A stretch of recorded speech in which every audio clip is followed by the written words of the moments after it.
Hello children, today we are going to discuss atom and nuclei chapters.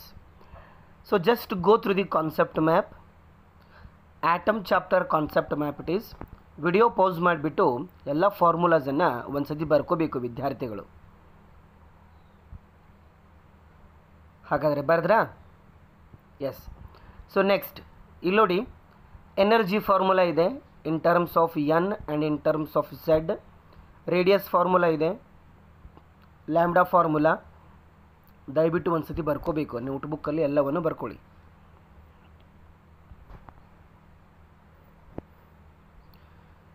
So next, nuclei, the formulas which are regarding to nuclei.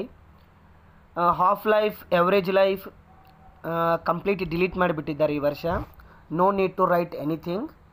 Mass defect ಬರ್ಕೊಳ್ಳಿ, binding energy ಬರ್ಕೊಳ್ಳಿ, Q value ಬರ್ಕೊಳ್ಳಿ, energy released in nuclear reaction ಅದನ್ನು ಕೂಡ ಬರ್ಕೊಳ್ಳಿ. So this is a concept map regarding to nucleus chapter. ಇದರಲ್ಲಿ ಏನೇನು delete ಮಾಡಿದ್ದಾರೆ ಅಂತ ಹೇಳಿಬಿಡುತ್ತೇನೆ, ಅದಿಷ್ಟು ಬರ್ಕೋಲಿಕ್ಕೆ ಹೋಗಬೇಡಿ ಫಾರ್ಮುಲಾಸನ್ನು. ರೇಡಿಯೋ ಆ್ಯಕ್ಟಿವಿಟಿಯನ್ನು ಕಂಪ್ಲೀಟಾಗಿ ಬಿಟ್ಬಿಡಿ, alpha beta gamma D K ಅದನ್ನೆಲ್ಲ ಬಿಟ್ಬಿಡಿ. ಹಾಫ್ ಲೈಫ್, ಮೀನ್ ಲೈಫ್, ಎವ್ರೇಜ್ ಲೈಫ್ ಅದನ್ನು ಕೂಡ ಬಿಟ್ಬಿಡಿ. ನ್ಯೂಕ್ಲಿಯರ್ ಫಿಸನ್, ನ್ಯೂಕ್ಲಿಯರ್ ಫ್ಯೂಸನ್ ಅದನ್ನು ಬರ್ಕೊಳ್ಳಿ, ಆಯಿತಾ. ಮಾಸ್ ಡಿಫೆಕ್ಟ್, ಬೈಂಡಿಂಗ್ ಎನರ್ಜಿ ಅದೆಲ್ಲವನ್ನು ಬರ್ಕೊಳ್ಳಿ. ನ್ಯೂಕ್ಲಿಯರ್ ಫೋರ್ಸಸ್ಸನ್ನು ಕೂಡ ಬರ್ಕೊಳ್ಳಿ. ಓಕೆ, ಎಲ್ಲರೂ ಬರ್ಕೊಂಡಿರಂತ ಅನ್ಕೋತಾನೆ. Coming to first question. Video pass ಮಾಡಿಬಿಟ್ಟು ಕ್ವಶನನ್ನು ಓದಬೇಕು ವಿದ್ಯಾರ್ಥಿಗಳು. ಕ್ವಶನ್ ಓದಿದ್ರಾ? ಹಾಗಾದರೆ ಏನು ಕ್ಯಾಲ್ಕುಲೇಷನ್ ಮಾಡಂದಿದ್ದಾರೆ? Distance of closest approach from the nucleus depends on mass M as ಅಂತ. ಡಿಸ್ಟೆನ್ಸ್ ಆಫ್ ಕ್ಲೋಸೆಸ್ಟ್ ಅಪ್ರೋಚ್ ಅಂದರೆ ಏನು ವಿದ್ಯಾರ್ಥಿಗಳೇ? ಹೌದು, it is the minimum distance at which alpha particle stops and it takes U-turn. That is the closest distance approach. ಹಾಗಾದರೆ ಬನ್ನಿ calculation ಮಾಡೋಣ. ನಮಗೆ ಗೊತ್ತಿದೆ distance of closest approach when an alpha particle of mass m moving with velocity v is bombarded on a heavy nucleus of charge Ze is given by. ಆ distance ನಮಗೆ ಗೊತ್ತಿದೆ, formula ಏನು? Z square upon 2 pi epsilon naught m into v square, direct formula. So the relation between distance of closest approach and m is both inversely proportional to each other. So option C would be the right answer. Coming to next question, an alpha nucleus of energy 1 upon 2 mv square bombard. Similar question I think. Here we should calculate the distance of closest approach for the alpha nucleus will be proportional to. Maybe similar question. First question ಮತ್ತು second question ಎರಡು similar ಇವೆ. ಹಾಗಾದರೆ ಯಾವುದಾಗ್ಬೋದು answer? Can anyone able to tell me the answer? ನೆನಪಿದೆ ನಿಮಗೆ, distance of closest approach impact parameter ಅಂತಕ್ಕಂಥ concept ಬರ್ತದೆ ನೋಡಿ ಇಲ್ಲಿ. ಅಲ್ಫಾ ಪಾರ್ಟಿಕಲ್ ಸ್ಕ್ಯಾಟ್ರಿಂಗ್ ಎಕ್ಸ್ಪೆರಿಮೆಂಟಲ್ಲಿ ಇರ್ತಕ್ಕಂಥ ಕಾನ್ಸೆಪ್ಟ್ ಅದು. Yes, option C would be the right answer. Correct children. Same method, same formula. Coming to question number 3. NEET 2017 ಕೇಳಿರ್ತಕ್ಕಂಥ ಕ್ವಶನ್ ಇದು. The ratio of wavelength of the last line of Balmer series and the last line of Lyman series is ಅಂತೆ. Yes, level 2 question. ಬೇಸಿಕ್ಕಿಂದ start ಮಾಡಿ. ನಮಗೆ ಗೊತ್ತಿದೆ 1 upon lambda is equal to R into 1 upon n1 square minus 1 upon n2 square. ಬಾಲ್ಮರಿನ last line ಕೇಳಿದ್ದಾರೆ, ಅದಕ್ಕೆ n1 is equal to 2 ಅಂತ ತೊಗೊಳ್ಳಿ, n2 is equal to infinity ಅಂತ ತೊಗೊಳ್ಳಿ. ಯಾಕಂದರೆ ಬಾಲ್ಮರ್ ಸೀರೀಸ್ ಯಾವಾಗಲೂ ಸ್ಟಾರ್ಟ್ ಆಗೋದು n ಇಸ್ ಈಕ್ವಲ್ ಟು 2 ಇಂದ, ಅದಕ್ಕೋಸ್ಕರ 2 ಅಂತ ತೊಗೊಂಡಿದ್ದೇನೆ. ಹಾಗಾದರೆ ಏನು ಬಂತು? r upon 4 ಬಂತು. Similarly lemon series n1 always 1, ಅಂದರೆ ಲೆಮನ್ ಸೀರೀಸ್ ಸ್ಟಾರ್ಟ್ ಆಗೋದೇ ಫಸ್ಟಿಂದ, n1 ಇಸ್ ಈಕ್ವಲ್ ಟು 1 ಆಗ್ತದೆ. ಅವರು ಕೂಡ ಲಾಸ್ಟ್ ಅಂತ ಹೇಳಿದ್ದಾರೆ, ಅದಕ್ಕೆ ನಾನು n2 is equal to infinity ಅಂತ ತಗೋತೇನೆ. 1 by infinity is 0, so answer is R. Then go for lambda Balmer divided by lambda lemon, so correct option would be 4. Option B is correct children. Series ಮೇಲೆ ಇರ್ತಕ್ಕಂಥ questions. Understood children? ಹಾಂ, ಇಲ್ಲಿ ಇನ್ನೊಂದು ಏನು point ಅಂದರೆ, ಯಾವ series ಯಾವ ರೀಜನಲ್ಲಿ ಬರ್ತದೆ ಅದನ್ನು ಕೂಡ ಒಂದು ಸ್ವಲ್ಪ ನೆನ್ಪಿಟ್ಕೊಳ್ಳಿ. ಅಲ್ಟ್ರಾ ವೈಲೆಟು, ಇನ್ಫ್ರಾರೆಡ್ಡು, ಆ ರೀಜನನ್ನೇ ನೆನ್ಪಿಟ್ಕೋಬೇಕು. Coming to next question, same series ಮೇಲೆ ಇರ್ತಕ್ಕಂಥದ್ದು. Given the value of Rydberg constant is 10⁷ per meter, the wave number of the last line of the Balmer series in the hydrogen spectrum will be. Coming to solution, Rydberg constant ಕೊಟ್ಟಿದ್ದಾರೆ, ಕೊಡಲಿ ಏನು ತಪ್ಪಿಲ್ಲ. Wave number ಕೂಡ ಕೊಟ್ಟಿದ್ದಾರೆ, ಏನು ಇಲ್ಲ. I should calculate what, wave ನಂಬರನ್ನೇ calculation ಮಾಡಬೇಕಂತೆ. ಹಾಗಾದರೆ ಫಾರ್ಮುಲಾ ನಮಗೆ ಗೊತ್ತಿದೆ. 1/λ is equal to r 1/n1² minus 1/n2². Last line ಅಂತ ಹೇಳಿಬಿಟ್ಟಿದ್ದಾರೆ ಅವರು. So n1 is equal to 2, n2 is equal to infinity. ಹಾಗಾದರೆ r/4, so 10⁷ divided by 4. So 0.25 into 10⁷ per meter would be the right option. I will go with option A children. Basic ಗೊತ್ತಿದ್ರೆ ಸಾಕು, formulas ಗೊತ್ತಿದ್ರೆ ಸಾಕು, solve ಮಾಡ್ಬೋದು. ಅರ್ಥ ಆಯ್ತಾ? Coming to next question, the question says that a ratio of longest wavelengths corresponding to Lemon and Balmer series in hydrogen spectrum is ಅಂತೆ. ಆತ್ಮೀಯ ವಿದ್ಯಾರ್ಥಿಗಳೇ, ಫಸ್ಟು ಫಾರ್ಮುಲಾಸನ್ನು ಬರ್ಕೊಳ್ಳಿ. Basic formula 1/L is equal to r into 1/n1² minus 1/n2². ಇಲ್ಲಿ ನಾನು ಒಂದು ಮಾತನ್ನು ಹೇಳಲಿಕ್ಕೆ ಇಷ್ಟಪಡ್ತೇನೆ. ಲಾಂಗೆಸ್ಟು ಮತ್ತು ಶಾರ್ಟೆಸ್ಟು ವೇವ್ಲೆಂತ್ ಅಂತ ಇರ್ತದೆ ನೋಡಿ. ಲಾಂಗೆಸ್ಟ್ ವೇವ್ಲೆಂತ್ ಲೆಮನ್ಗೆ ಲಾಂಗೆಸ್ಟ್ ವೇವ್ಲೆಂತ್ ಕಂಡೀಷನ್ ಏನಂದರೆ n1 is equal to 1, n2 is equal to 2 ತೊಗೋಬೇಕು. ಹೌದಾ? ಬಾಮರ್ ಸೀರೀಸ್ಗೆ longest ಏನಾಗ್ತದಂದರೆ n1 is equal to 2, n2 is equal to 3 ಆಗ್ತದೆ ಲಾಂಗೆಸ್ಟು. ಹಾಗಾದರೆ ವ್ಯಾಲ್ಯೂ ಸಬ್ಸ್ಟಿಟ್ಯೂಟ್ ಮಾಡಿ, ಯು ವಿಲ್ ಗೆಟ್ 5/27. ಸರ್ ಹಾಗಾದರೆ ಶಾರ್ಟೆಸ್ಟ್ ಹೇಗೆ ಕ್ಯಾಲ್ಕುಲೇಷನ್ ಮಾಡಬೇಕು sir? Simple children, n1 is equal to 1, n2 is equal to infinity. ಬಾಮರ್ಗೆ n1 is equal to 2, n2 is equal to infinity. ಅರ್ಥ ಆಯ್ತಲ್ಲ? ಬೇಕಾದರೆ ಬರ್ಕೊಳ್ಳಿ ನೀವು. ಶಾರ್ಟೆಸ್ಟು ಯಾವಾಗಲೂ n2 ಏನಿರ್ತದಂದರೆ ಯಾವಾಗಲೂ n1 + 1 ಇರ್ತದೆ, ಅಂದರೆ ಜಾಸ್ತಿ ಇರ್ತದೆ. ಅಲ್ಲ, ಲಾಂಗೆಸ್ಟ್ಗೆ, ಇದು ಲಾಂಗೆಸ್ಟ್ಗೆ. ಶಾರ್ಟೆಸ್ಟ್ಗೆ ಯಾವಾಗಲೂ n2 ಇನ್ಫಿನಿಟಿ ಇರ್ತದೆ. Understood children? ಅರ್ಥ ಆಗಿದೆ ಅಲ್ವಾ ಇದು? ಫಿರ್ ಸೈನಮ್ ಹೇಳ್ತೇನೆ ನೋಡಿ. ಲಾಂಗೆಸ್ಟ್ಗೆ ಯಾವಾಗಲೂ ಲೆಮನ್ಗೆ n1 is equal to 1, n2 is equal to 2. ಶಾರ್ಟೆಸ್ಟು n1 is equal to 1, n2 is equal to infinity. ಇದನ್ನು ಎಲ್ಲದಕ್ಕೂ ಅಪ್ಲೈ ಮಾಡಿ, ಎಲ್ಲ ಸೀರೀಸ್ಗೂ.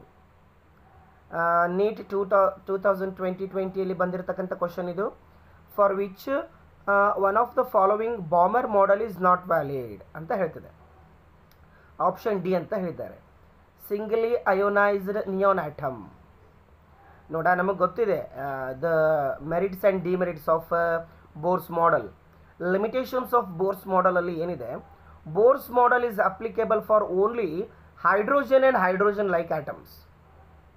ಅಂದರೆ ಸಿಂಗಲ್ ಏನಿರಬೇಕಂದ್ರೆ ಎಲೆಕ್ಟ್ರಾನ್ ಇರಬೇಕು, ಹೌದಲ್ವಾ? ಹಾಗಾದರೆ ಈ ನಿಯಾನ್ ಹತ್ರ ಸಿಂಗಲ್ ಇಲ್ಲ, ಹೌದಲ್ವಾ? ಸಿಂಗಲ್ ಎಲೆಕ್ಟ್ರಾನ್ ಇಲ್ಲ, ಮೋರ್ ದೆನ್ 1 ಎಲೆಕ್ಟ್ರಾನೇ ಇರ್ತದೆ. So hence option D would be the right answer. Okay, yes. Deuteron ಹತ್ರನೂ ಅಷ್ಟೇ ಸಿಂಗಲ್ ಇರ್ತದೆ. Coming to question number 11, total energy ಮೇಲೆ ಇರ್ತಕ್ಕಂಥ ಕ್ವಶನ್ನು ನೋಡಿ. ಎಷ್ಟು ಈಸಿ ಆಗಿರ್ತಕ್ಕಂಥ ಕ್ವಶನ್ಸನ್ನು ಆಟಮು ಮತ್ತು ನ್ಯೂಕ್ಲಿಯೈ ಮೇಲೆ ಕೇಳ್ತಾರೆ, ಅದ್ರ ಬಗ್ಗೆ ನಿಮ್ಗೆ ಅವೇರ್ನೆಸ್ ಇರಬೇಕು. The total energy of an electron in an atom in an orbit is -3.4 eV. Its kinetic energy and potential energies are respectively. Yes. Coming to solution, energy formula ನಮಗೆ ಗೊತ್ತಿದೆ, direct formula ಸಿನಾಪ್ಸಿಸಲ್ಲಿ ಹೇಳಿದ್ದೆ ನೋಡಿ. -13.6 Z²/n² eV. Then kinetic energy formula ಗೊತ್ತು, potential energy formula ಗೊತ್ತು, ಹೌದಲ್ವಾ? ವ್ಯಾಲ್ಯೂಸನ್ನು substitute ಮಾಡಿ, then we know that total energy is equal to minus kinetic energy. ಈ ರಿಲೇಷನ್ ತುಂಬ important. Potential energy divided by 2. So kinetic energy ಏನಾಗ್ತದೆ ಅಂದರೆ 3.4 EV ಆಗ್ತದೆ. ಪಿ ಇ ಏನಾಗ್ತದೆ ಅಂದರೆ -6.8 EV ಆಗ್ತದೆ. ಅಂದರೆ ಟೋಟಲ್ ಎನರ್ಜಿ ಕೈನೆಟಿಕ್ ಎನರ್ಜಿಗೆ ಈಕ್ವಲ್ ಇರ್ತದೆ ಮಕ್ಕಳೇ. ಬಟ್ ಪೊಟೆನ್ಷಿಯಲ್ ಎನರ್ಜಿ ಏನಿರ್ತದೆ ಅಂದರೆ 2 ಟೈಮ್ಸ್ ಆಫ್ ಕೈನೆಟಿಕ್ ಎನರ್ಜಿ ಇರ್ತದೆ. ಅಂದರೆ kinetic energy half of the potential energy ಇರ್ತದೆ. ಇದು ಒಂದು ಈ ಶಾರ್ಟ್ಕಟ್ ಫಾರ್ಮುಲಾ ತುಂಬ ಇಂಪಾರ್ಟೆಂಟ್ ನೋಡಿ. E is equal to minus KE is equal to PE upon 2. ಅದನ್ನು ಯಾವಾಗಲೂ ನೆನಪಿಟ್ಕೊಳ್ಳಿ, ಆಯಿತಾ. Coming to next question. The question says that the radius of the first permitted Bohr orbit for the electron in a hydrogen atom equals to 0.51 angstrom and its ground state energy equal to this much. If the electron in the hydrogen atom is replaced by another one, that is mu raised to minus, ಹಾಗಾದರೆ the first Bohr or radius and ground state energy will be ಅಂತ ಕೇಳಿದ್ದಾರೆ. ಬೇಸಿಕ್ಕಿಂದ start ಮಾಡೋಣ. ಏನು ತೊಂದರೆ ಇಲ್ಲ. Radius ನಮಗೆ ಗೊತ್ತಿದೆ. First radius Bohr's ಆರ್ಬಿಟ್ರಿನ ರೇಡಿಯಸ್ ಎಷ್ಟಿರ್ತದೆ? 0.51 ಆಂಗ್ಸ್ಟ್ರಾಮ್ ಇರ್ತದೆ. ಥಿಯರಿಯಲ್ಲಿ ಕಲ್ತಿದ್ದೀವಿ. ಗ್ರೌಂಡ್ ಸ್ಟೇಟ್ ಎನರ್ಜಿ ಕೊಟ್ಬಿಟ್ಟಿದ್ದಾರೆ -13.6 ಎಲೆಕ್ಟ್ರಾನ್ ವೋಲ್ಟ್. ಹಾಗಾದರೆ charge on muon is equal to charge of electron. So mass of muon ಕೊಟ್ಬಿಟ್ಟಿದ್ದಾರೆ ಅವರು 207 times of mass of electron ಅಂತೆ. ಹಾಗಾದರೆ ಆನ್ಸರನ್ನು ಕ್ಯಾಲ್ಕುಲೇಷನ್ ಮಾಡಿ, we will get right answer. That is 2.56 × 10⁻³ metre. ಬೋಲೆ ತೋ option C would be the right answer. ಇಲ್ಲಿ ಏನು ನೆನ್ಪಿಟ್ಕೋಬೇಕಂದ್ರೆ, ಸರ್ ನೀವು ಯಾಕೆ ಇಲ್ಲಿ R is equal to 0.51 ಅಂತ ಕನ್ಸಿಡರ್ ಮಾಡಿದ್ರ ಅಂದರೆ ಅದು ಬೋರ್ಸಿನ ರೇಡಿಯಸ್ಸು, ಫಸ್ಟ್ ಆರ್ಬಿಟಿನ ರೇಡಿಯಸ್ಸು ಅಷ್ಟಿರ್ತದೆ ವಿದ್ಯಾರ್ಥಿಗಳೇ. ಅರ್ಥ ಆಯ್ತಲ್ವಾ? Okay, coming to next question. NEET 2018 question ಇದು. The question says that the ratio of kinetic energy to the total energy of an electron in a Bohr orbit of the hydrogen atom is ಅಂತೆ. ಅಂದರೆ ಏನು ಕೇಳಿದ್ದಾರೆ? Ratio ಕೇಳಿದ್ದಾರೆ ಅವರು. Total energy, the ratio of kinetic energy to the total energy of electron in Bohr's orbit ಅಂತೆ. ಹಾಗಾದರೆ ಬನ್ನಿ, ನಮಗೆಲ್ಲ ಗೊತ್ತಿದೆ, ಬೇಸಿಕ್ ಗೊತ್ತಿದೆ. ಬೋರ್ಸಿನ ಅಟಾಮಿಕ್ ಮಾಡೆಲಲ್ಲಿ kinetic energy is equal to minus of total energy ಇರ್ತದೆ. ಎರಡು ಈಕ್ವಲ್ ಇರ್ತದೆ, ಬಟ್ ಮೈನಸ್ ಇರ್ತದೆ. So kinetic energy is to total energy is equal to 1 is to -1. So option B would be the right option. Basic ಇದೆ, ಅಷ್ಟೇನು complicated ಇಲ್ಲ. Basic strong ಇದ್ದರೆ ನಾವು solve ಮಾಡ್ಬೋದು. ಆ ಕಾನ್ಸೆಪ್ಟ್ ಮ್ಯಾಪಲ್ಲಿ ಇದೆ ನೋಡಿ, ಫಾರ್ಮುಲಾ ಇದೆ, ಹೌದಲ್ವಾ? Okay, and ground state energy E1 is equal to -13.6 × 207. that is -2.815 keV. ಅದು ಏನು ಕ್ಯಾಲ್ಕುಲೇಷನ್ ಮಾಡೋ ನೆಸಸರಿ ಇಲ್ಲ. Simply I should calculate ratio. 1 is to -1 wood be the right option. Understood? Energy ಮೇಲೆ ಸಾಕಷ್ಟು ಕ್ವಶನ್ಸ್ಗಳು ಬರ್ತಿರ್ತವೆ, ಅದಕ್ಕೆ ಎನರ್ಜಿ ಫಾರ್ಮುಲಾ ನಿಮಗೆ ಗೊತ್ತಿರಬೇಕು. ಅರ್ಥ ಆಯ್ತಾ? Okay, so coming to next question. The question says that if an electron in a hydrogen atom jumps from the third orbit to the second orbit, it emits a photon of wavelength lambda. When it jumps from fourth orbit to third orbit, the corresponding wavelength of the photon will be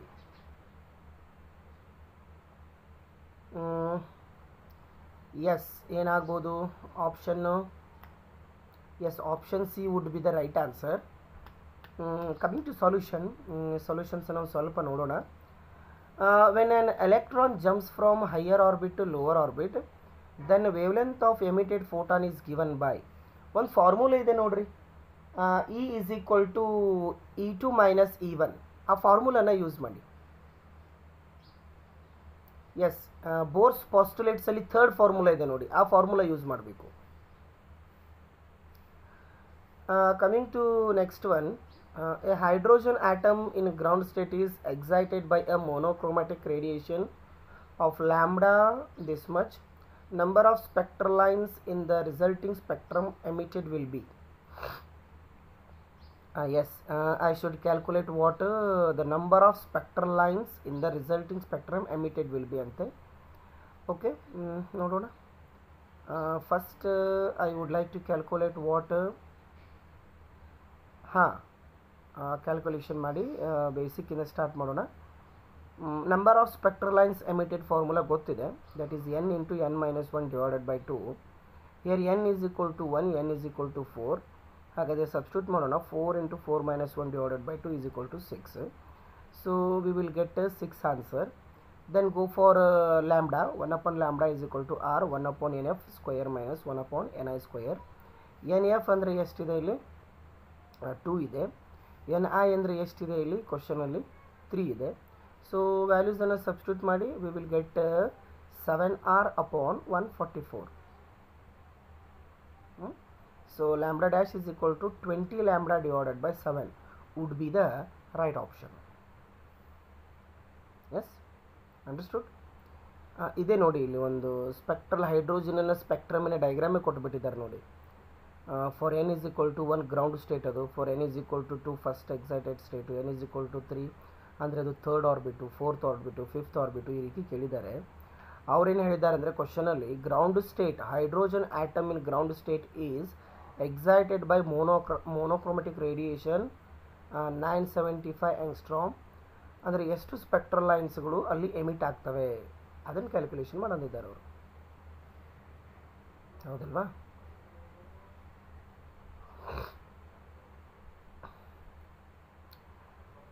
Coming to next question.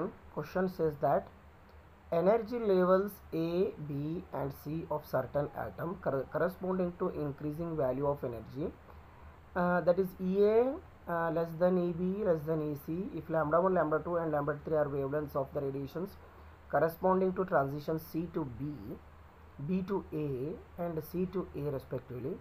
Which of the following relation is correct ಅಂತ ಕೇಳಿದ್ದಾರೆ. ಹಾಗಾದರೆ ಬನ್ನಿ ನೋಡಿ, transition ಎಲ್ಲಿಂದ ಎಲ್ಲಿಗೆ ಆಗ್ತಾ ಇದೆ ಒಂದು ಸ್ವಲ್ಪ ನೋಡ್ಕೊಳ್ಳಿ. Transition takes from C to B, C to A and B to A. ಹಾಗಾದರೆ ಬೋರ್ಸಿನ ಮೂರನೇ ನಿಯಮ ನಮಗೆ ಗೊತ್ತಿದೆ, postulate. Final energy, the energy released in case of transition ಏನಿರ್ತದೆ? E final minus E initial ಇರ್ತದೆ, ಅಂದರೆ E2 ಮೈನಸ್ E1.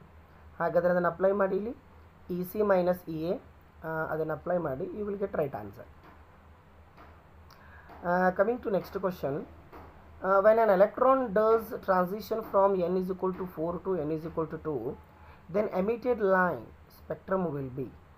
ನೋಡಿ, ಸೀರೀಸ್ ಯಾವುದಿದೆ ನೋಡಿ, n is equal to 2 ಇದೆ, n is equal to 2, n is equal to 4 ಇದೆ. S, ಹೌದು, correct ಇದೆ. Option B would be the right option. Second line of a Balmer series ಇದು. ಅಂದರೆ Balmer series always start with n is equal to 2. n is equal to 2. n is equal to 2 ಇತ್ತಂದರೆ ತಿಳ್ಕೊಂಬಿಡ್ಬೇಕು ಅದು ಬಾಮರ್ series ಅಂತ. n is equal to 1 ಇತ್ತಂದರೆ lemon series ಅಂತ ತಿಳ್ಕೊಂಬಿಡ್ಬೇಕು. n to 4 ಕೊಟ್ಟಿದ್ದಾರೆ ಅಂದರೆ ಅದು ಸೆಕೆಂಡ್ ಮೆಂಬರ್ ಆಗ್ತದೆ. Yes, okay. Coming to next question. Atomic masses and composition of nucleus ಮೇಲೆ ಇರ್ತಕ್ಕಂಥ ಕ್ವಶನ್ನು. Which one of the following pairs of a nuclei are isotones ಅಂತೆ. Isotones option A would be the right option. ಏನು isotones ಅಂದರೆ ಏನು? Number of neutrons same ಇರಬೇಕು, ಐಸೋಟೋನ್ಸ್ ಅಂತ ಕರಿತೀವಿ. ಹಾಗಾದರೆ 74 ಮೈನಸ್ 34 ಮಾಡಿ. ಆಪ್ಷನ್ ಎ ಅಲ್ಲಿ 74 ಮೈನಸ್ 34 ಮಾಡಿ ಎಷ್ಟಾಗ್ತದೆ? 30 ಆಗ್ತದಲ್ಲ. ಅದೇ ರೀತಿ ಗ್ಯಾಲಿಯಮ್ ಇದೆ ನೋಡಿ, 71 ಮೈನಸ್ 31 ಮಾಡಿ 30ನೇ ಆಗ್ತದಲ್ಲ. So first option would be the right, ಯಾಕಂದರೆ ನಂಬರ್ ಆಫ್ ನ್ಯೂಟ್ರಾನ್ಸು ಸೇಮ್ ಇದೆ. ಕಮಿಂಗ್ ಟು ನೆಕ್ಸ್ಟ್ ಕ್ವಶನ್. ಇದು ತುಂಬ ಇಂಪಾರ್ಟೆಂಟ್ ಫಾರ್ಮುಲಾ, ಇಂಪಾರ್ಟೆಂಟ್ ಅಂತಲೂ ಹಾಕ್ಕೊಳ್ಳಿ. ನಮ್ಮ ಲಕ್ ಚೆನ್ನಾಗಿದ್ರೆ ಈ ವರ್ಷ ಬರ್ಬೋದು ಈ ರೀತಿ questions. If the nuclear radius of aluminium 27 is 3.6 Fermi, the approximate nuclear radius of Cu64 in Fermi is ante. Basic in the start modona. Basic ಏನಿದೆ r is equal to r0 a raised to 1 by 3, where r is radius, r0 is constant and a is mass number. ಹಾಗಾದರೆ first ಅಲ್ಯೂಮಿನಿಯಂಗೆ ತಗೊಳ್ಳಿ RAL ಅಂದರೆ r0 ಅನ್ನು ಬಿಟ್ಟು ಬಿಡಿ, constant it is cancel ಆಗ್ಬೋದು. 27 raised to 1 by 3, 64 raised to 1 by 3, that is 3 by 4. So RCU is equal to 4 by 3 into RAL. So 4 by 3 into RAL, radius ಕೊಟ್ಟಿದ್ದಾರೆ 3.6 Fermi. So 4.8 Fermi would be the right option. Level 2 question. ಈ ರೀತಿ questions ಬರ್ತಿರ್ತವೆ. Okay, coming to next one. The question says that the radius of germanium nuclide is measured to be twice of the radius of beryllium. The number of nucleons in germanium are. Nucleons ಅಂದರೆ ನಾನು first ಹೇಳಿಬಿಡುತ್ತೆ ನೋಡಿ. Nucleons ಅಂದರೆ nucleus ಒಳಗಡೆ protons ಮತ್ತು ನ್ಯೂಟ್ರಾನ್ಸ್ಗಳು ಇರ್ತವೆ. ಆ protons ಮತ್ತು ನ್ಯೂಟ್ರಾನ್ಸ್ಗಳನ್ನು ನಾವು ಕಂಬೈನ್ ಆಗಿ ನ್ಯೂಕ್ಲಿಯಾನ್ಸ್ಗಳು ಅಂತ ಕರಿತೀವಿ. ಹೌದಲ್ವಾ? ಬೇಸಿಕ್ ಇದು, ಹೌದಾ? ಅಂದರೆ ನ್ಯೂಕ್ಲಿಯರ್ ಫೋರ್ಸಸ್ಸನ್ನು ನಾವು ಕಲ್ತಿದ್ದೀವಿ ನೋಡಿ. ನ್ಯೂಕ್ಲಿಯರ್ ಫೋರ್ಸ್ ಅಂದರೆ ಏನು? It is the force between nucleons and nucleons ಅಂತ ನಾವು ಕನ್ಸಿಡರ್ ಮಾಡ್ತೀವಿ. ಹಾಗಾದರೆ ನೋಡಿ, ಈಸಿ ಇದೆ. ಅದೇ same formula, r is equal to r0 a raised to 1 by 3. ಅದೇ ಬೇಸಿಕ್ಕಿಂದ ಸ್ಟಾರ್ಟ್ ಮಾಡಿ. ಎಸ್, ಅದೇ ಬೇಸಿಕ್ಕಿಂದ ಸ್ಟಾರ್ಟ್ ಮಾಡಿ. You will get number of nucleons 72 in case of germanium. ಅರ್ಥ ಆಗ್ಲಿಕ್ಕೆ ಸ್ಟೆಪ್ ಬೈ ಸ್ಟೆಪ್ ನೋಡ್ಕೋತ ಹೋಗಿ. ಪ್ರತಿಯೊಂದು ವ್ಯಾಲ್ಯೂ ಇದೆ ನೋಡಿ.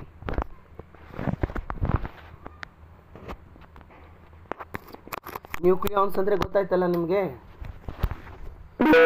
न्यूक्लियॉन्स बोले तो the number of protons and neutrons together in a nucleus are called nucleons. Nucleons ಮತ್ತು ನ್ಯೂಕ್ಲಿಯಾನ್ಸ್ಗಳ ಮಧ್ಯೆ ಇರತಕ್ಕಂಥ ಫೋರ್ಸು ನ್ಯೂಕ್ಲಿಯರ್ ಫೋರ್ಸಸ್ ಅದು. Okay, coming to next question. The energy required to break one bond in a DNA is 10 raised to minus 22 joule. The value of electron volt is nearly ಅಂತೆ. Last year ಕೇಳಿರ್ತಕ್ಕಂಥದ್ದು ನೀಟಲ್ಲಿ. Energy ಕೊಟ್ಟಿದ್ದಾರೆ ಎಷ್ಟು? Energy is equal to 10 to the power minus 20 joule ಅಂತ ಕೊಟ್ಟಿದ್ದಾರೆ. ವಿದ್ಯಾರ್ಥಿಗಳೇ, ತುಂಬ basic ಇದೆ. ಜೌಲ್ ಇದ್ದಿದ್ದು ಎಲೆಕ್ಟ್ರಾನ್ ವೋಲ್ಟ್ಗೆ ಹೇಗೆ ಕನ್ವರ್ಟ್ ಮಾಡ್ತೀರಾ ನೀವು? Yes, I should divide with 1.6 into 10 to the power minus 19 ಆಯ್ತಲ್ಲ. ಹಾಗಾದರೆ ಎಷ್ಟು ಎನರ್ಜಿ ಎಷ್ಟಿದೆ? 10 to the power minus 20 ಇದೆ. So 10 to the power minus 20 divided by 1.6 into 10 to the power minus 19 electron volt. So correct option 0.06 electron volt would be the right answer. ನೋಡಿ, ಇಲ್ಲಿ ಏನು ನೆನ್ಪಿಟ್ಕೋಬೇಕಂದ್ರೆ, joule ಇದ್ದಿದ್ದನ್ನು electron ವೋಲ್ಟ್ಗೆ convert ಮಾಡಬೇಕಂದ್ರೆ I should divide with 1.6 into 10 to the power minus 19. ಅದೇ electron volt ಇದ್ದಿದ್ದು ಜೌಲ್ಗೆ convert ಮಾಡಬೇಕಂದ್ರೆ I should multiply with 1.6 into 10 to the power minus 19. ಇದನ್ನು ನೆನ್ಪಿಟ್ಕೊಳ್ಳಿ ವಿದ್ಯಾರ್ಥಿಗಳೇ. Coming to next question, the energy equivalent of 0.5 gram of a substance is ante. ನೋಡಿ, last year nuclei ಮೇಲೆ 2 question ಬಂದಿವೆ. ಇದು neat 2020ನೇ. mass is given 0.5 gram, that is 0.5 into 10 to the power minus 3 kg. According to Einstein's mass energy equivalence ಗೊತ್ತಿದೆ ಏನು? E is equal to mc square. ಹಾಗಾದರೆ m ಗೊತ್ತಿದೆ, ನಮಗೆ c ಗೊತ್ತಿದೆ. So 4.5 into 10 to the power 13 joule would be the right option. ಹೌದು, correct ಇದೆ. Energy calculation ಮಾಡೋದಿದ್ದಾರಲ್ಲ, ಅಂದರೆ 5 gram of ಸಬ್ಸ್ಟೆನ್ಸನ್ನು ನೀವೇನಾದರೂ ಎನರ್ಜಿಯಾಗಿ ಕನ್ವರ್ಟ್ ಮಾಡಿದ್ರೆ ನನಗೆ 4.5 into 10 to the power 13 joule energy ನನಗೆ ಸಿಗ್ತದೆ. ಅಂಡರ್ಸ್ಟುಡ್ ಮಕ್ಕಳೇ? So coming to next question, nuclear forces ಮೇಲೆ ಇರ್ತಕ್ಕಂಥ ಕ್ವಶನ್ನು. ನಾನು ಏನು ಮಾಡಿಬಿಟ್ಟಿದ್ದೀನಿ ಅಂದರೆ ಎಲ್ಲ ಡಿಲೀಟೆಡ್ ಪೋರ್ಷನನ್ನು ಬಿಟ್ಟುಬಿಟ್ಟಿದ್ದೇನೆ. ಪೋರ್ಷನ್ ಏನೇನಿದೆಯಲ್ಲ ಅಷ್ಟೇ ಕನ್ಸಿಡರ್ ಮಾಡಿದ್ದೆ ನಾನು. If the nuclear force between 2 protons, 2 neutrons and between proton and neutron is denoted by FPP, FMN and FPM respectively, then what would be the right option? Option C is correct children. ಯಾಕೆ? ನಾವು properties of nuclear ಫೋರ್ಸಸಲ್ಲಿ ಕಲ್ತಿದ್ದೀವಿ ನೋಡಿ. Nuclear forces is the same between any two nucleons ಅಂತ, ಹೌದಲ್ವಾ? So option C is correct children. Yes, okay. Coming to next question. Which of the following statement is true for nuclear forces? Yes, nuclear forces are short range forces. Very good. Option C would be the right option. Option D ತಪ್ಪಾಗ್ತದೆ. Option ಬಿನೂ ಕೂಡ ತಪ್ಪಾಗ್ತದೆ. Options ಏನು ಕೂಡ ತಪ್ಪಾಗ್ತದೆ. ಇದು universal square ಲಾ ಅನ್ನು ಒಬೆ ಮಾಡೋದಿಲ್ಲ. ಕುಲಮ್ಸ್ ಲಾ, gravitation ಲಾ, ಅದು ಎಲ್ಲವೂ ಯೂನಿವರ್ಸ್ ಸ್ಕ್ವೇರ್ ಲಾನ ಒಬೆ ಮಾಡ್ತದೆ. ಬಟ್ ನಮ್ಮ ನ್ಯೂಕ್ಲಿಯರ್ ಫೋರ್ಸಸ್ಸು ಒಬೆ ಮಾಡೋದಿಲ್ಲ. They are short range forces would be the right option. Level 1 question, direct question it is. Coming to nuclear energy ಮೇಲೆ ಇರ್ತಕ್ಕಂಥದ್ದು. When a uranium isotope is bombard with neutron it generate krypton 3 neutrons and ಅಂತ ಕೇಳಿದ್ದಾರೆ. ತುಂಬ ಸರಳ ಇದೆ. ಅರೆ ಇದು neat 2020 ಕೇಳಿರ್ತಕ್ಕಂಥ question. ಅಂದರೆ ಹೋದ ವರ್ಷ ನ್ಯೂಕ್ಲಿಯಸ್ ಮೇಲೆ 3 ಕ್ವಶನ್ಸ್ ಬಂದಿವೆ ನೀಟಲ್ಲಿ. ಹಾಗಾದರೆ ಏನಾಗ್ತದೆ ನೋಡಿ. ಎಸ್, ಇದನ್ನೇ ಕ್ಯಾಲ್ಕುಲೇಷನ್ ಮಾಡಬೇಕು ನಾನು. ಎಕ್ಸ್ ಎ ಝಡ್ ಇದೆಯಲ್ಲ, ಅದನ್ನೇ ಕ್ಯಾಲ್ಕುಲೇಷನ್ ಮಾಡಬೇಕು. ಹಾಗಾದರೆ ಬನ್ನಿ, 92 + 0 36 + Z, Z is equal to 56 ಆಗ್ತದೆ. ಸೊ ನಾವು ಮೇಲೆ ಬನ್ನಿ, 235 + 1 ಇಸ್ ಈಕ್ವಲ್ ಟು 89 + 3 ಅಂದರೆ 3 ನ್ಯೂಟ್ರಾನ್ಸ್ ಇದೆ, plus A. So A is 144. Beryllium 144, 56 is going to generate children. Level 2 question. Method ಗೊತ್ತಿದ್ರೆ ನೀವು ಈಸಿಯಾಗಿ ಕ್ಯಾಲ್ಕುಲೇಷನ್ ಮಾಡಬಹುದು, ಹೌದಲ್ವಾ? ನೋಡಿ, ನ್ಯೂಕ್ಲಿಯೈ ಚಾಪ್ಟರ್ ಮೇಲೆ ಡಿಲೀಟೆಡ್ ಪೋರ್ಷನನ್ನು ನಾನು ತಗೊಂಡಿಲ್ಲ. ಅದನ್ನು ನಾನು ಬಿಟ್ಬಿಟ್ಟಿದ್ದೇನೆ. KCETಲಿ ಡಿಲೀಟ್ ಮಾಡಿದ್ದನ್ನು ನಾನು ಎಕ್ಸ್ಪ್ಲೇನ್ ಮಾಡಿಲ್ಲ. ಬಟ್ ಆ್ಯಟಮಲ್ಲಿ ಎಲ್ಲವನ್ನು ಅವರು ತೊಗೊಂಡಿದ್ದಾರೆ. ಆ್ಯಟಮಲ್ಲಿ ಯಾವ ಕಾನ್ಸೆಪ್ಟು ಕೂಡ ಡಿಲೀಟ್ ಆಗಿಲ್ಲ. ಅದಕ್ಕೆ ನಾನು ಎಲ್ಲ ಕಾನ್ಸೆಪ್ಟ್ ಮೇಲೆ ಕ್ವಶನ್ಸನ್ನು ಎಕ್ಸ್ಪ್ಲೇನ್ ಮಾಡಿದ್ದೆ. ನ್ಯೂಕ್ಲಿಯೈ ಮೇಲೆ ಡಿಲೀಟೆಡ್ ಪೋರ್ಷನನ್ನು ನಾನು ಬಿಟ್ಟುಬಿಟ್ಟಿದ್ದೆ. ಡಿಲೀಟೆಡ್ ಪೋರ್ಷನ್ ಬಿಟ್ಟು ಇದೆಲ್ಲವನ್ನು ಎಕ್ಸ್ಪ್ಲೇನ್ ಮಾಡಿದ್ದೆ. ನ್ಯೂಕ್ಲಿಯರ್ ಎನರ್ಜಿ ಇದೆ, ಡಿಲೀಟ್ ಮಾಡಿಲ್ಲ. ನ್ಯೂಕ್ಲಿಯರ್ ಫೋರ್ಸಸ್ಸು ಕೂಡ ಇದೆ, ಅದನ್ನು ಕೂಡ ಡಿಲೀಟ್ ಮಾಡಿಲ್ಲ. ಬನ್ನಿ next question. A certain mass of hydrogen is changed to helium by the process of fusion. ನೋಡಿಲಿ, ಫ್ಯೂಸನ್ನು ಮತ್ತು ಫಿಸನ್ ಪ್ರೊಸೆಸ್ಸು ಅದನ್ನು ಕೂಡ ಡಿಲೀಟ್ ಮಾಡಿಲ್ಲ. For your kind information, the mass defect in fusion reaction is 0.02866 U. The energy liberated per U is, calculation ಮಾಡಿ ಅಂತ ಹೇಳಿದ್ದಾರೆ. So ಬೇಸಿಕಿಂದ start ಮಾಡೋಣ. ನೋಡಿ, 2 ಡ್ಯೂಟೇರಿಯಮ್ಗಳಿವೆ, ಅಂದರೆ 2 ಹೈಡ್ರೋಜನ್ನು. ಡ್ಯೂಟೇರಿಯಮ್ ಕಂಬೈನ್ ಆಗಿ ಹೀಲಿಯಮ್ ಕೊಡ್ತು. ಮಾಸ್ ಡಿಫೆಕ್ಟು 0.028 ಇದೆ ಅಂತ ಹೇಳಿದ್ದಾರೆ. ಹಾಗಾದರೆ ಇದನ್ನು ಕನ್ವರ್ಟ್ ಮಾಡೋಣ. ಫಾರ್ಮುಲಾ ಗೊತ್ತಿದೆ. Delta M is equal to 931/4. Mass defect ಕೊಟ್ಬಿಟ್ಟಿದ್ದಾರೆ, ಸಬ್ಸ್ಟಿಟ್ಯೂಟ್ ಮಾಡಿ. We will get 6.675 MeV, mega electron volt would be the right option. Understood? ಎಲ್ಲವನ್ನು ನೋಟ್ಬುಕ್ಕಲ್ಲಿ ಬರ್ಕೋಬೇಕು ವಿದ್ಯಾರ್ಥಿಗಳು, ಅಂದರೆ ನಿಮಗೆ ಈಸಿ ಆಗ್ತದೆ. ಪ್ರಾಕ್ಟೀಸ್ ಮಾಡಲಿಕ್ಕೆ ಈಸಿ ಆಗ್ತದೆ. ಅರ್ಥ ಆಗಿದೆ ಅಲ್ವಾ ಇದು? Level 2 question it is. ಈ ರೀತಿ ಕ್ವಶನ್ಸ್ ಬರ್ತಿರ್ತವೆ. Okay, coming to next question. Next ಕ್ವಶನ್ಗೆ ಬರೋಣ. ನೆಕ್ಸ್ಟ್ ಕ್ವಶನ್ ಸ್ಕ್ರೀನ್ ಮೇಲೆ ಬರ್ತಾ ಇದೆ ನೋಡಿ. Yes, okay. Next question. A fusion reaction takes place at higher temperature because ಅಂತ ಕೇಳಿದ್ದಾರೆ. ನಮಗೆ ಗೊತ್ತಿದೆ ಫ್ಯೂಸನ್ ರಿಯಾಕ್ಷನ್ನು takes place at high temperature. Fission reaction takes place at very low temperature. Very low temperature ಅಂದರೆ ರೂಮ್ ಟೆಂಪ್ರೇಚರ್ ಅಲ್ಲ ರೀ, 28 to 20 degree Celsius ಅಲ್ಲ. ಆದರೆ ಕಂಪೇರ್ ಟು ಫ್ಯೂಸನ್ ಲೆಸ್ ಅಂತ ಹೇಳ್ತೀವಿ ನಾವು. ಯಾಕೆ? ಆಪ್ಷನ್ ಸಿ ಕರೆಕ್ಟ್ ಆಗ್ತದೆ. ಯಾಕೆ? Extremely high temperature needed for fusion make kinetic energy large enough to overcome Coulomb's repulsive force between nuclei. ಯಾಕಂದರೆ ಚಾರ್ಜ್ಗಳ ಮಧ್ಯೆ ಇರತಕ್ಕಂಥ ಫೋರ್ಸು ಕೂಲಮ್ಸ್ ಫೋರ್ಸು. ಆ ಕೂಲಮ್ಸ್ ಫೋರ್ಸನ್ನು ಏನು ಮಾಡಬೇಕಂದ್ರೆ ಓವರ್ ಶೂಟ್ ಮಾಡಿಬಿಟ್ಟು ಈ ಪ್ರೊಸೆಸ್ ಏನಾಗಬೇಕಂದ್ರೆ ಅಲ್ಲಿ ಆಕರ್ ಆಗಬೇಕು. ಅದಕ್ಕೋಸ್ಕರ option C would be the right answer. I hope ಇದು ತುಂಬ ಹೆಲ್ಪ್ ಆಗಿದೆ ಅಂತ ನಾನು ಅನ್ಕೋತೇನೆ. ಸೊ ನೆಕ್ಸ್ಟ್ ಕ್ಲಾಸಲ್ಲಿ ಮತ್ತೊಂದು ಕಾನ್ಸೆಪ್ಟನ್ನು ತೊಗೊಂಬರ್ತೇನೆ. Thank you so much children.